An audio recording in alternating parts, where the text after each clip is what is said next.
Who killed Missy Bevers? The unsolved mystery that still haunts investigators. In the early hours of April 18, 2016, a quiet Texas church became the setting for one of the most chilling unsolved murders in recent history. Terri Missy Bevers, a 45-year-old fitness instructor, arrived at Creekside Church in Midlothian to set up for her early morning boot camp class. She never made it out alive.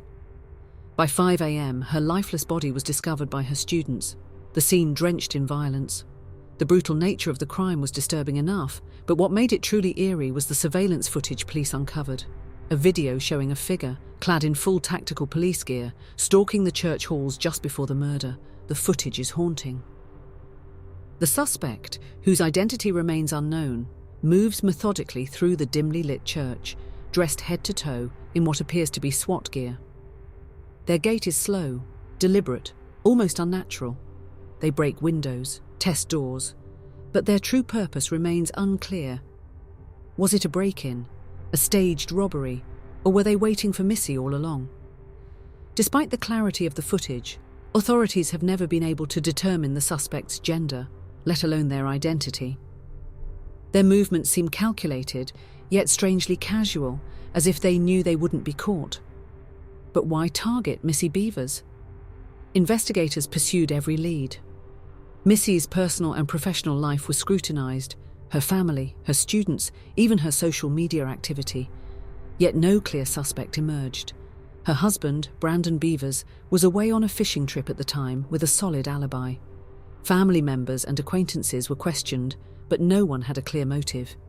Missy's social media presence raised concerns. She'd been receiving unsettling messages on LinkedIn, but nothing directly linked to her murder. Theories swirled, each one darker than the last. Some believe it was a calculated, cold-blooded hit. The suspect's disguise and deliberate actions suggest careful planning, the kind of precision seen in contract killings.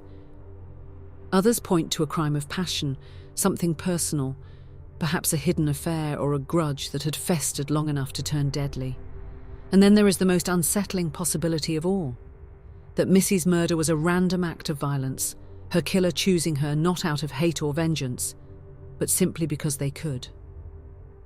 Years have passed, yet the case remains frozen in time, the identity of Missy Bevers' killer locked away behind a mask.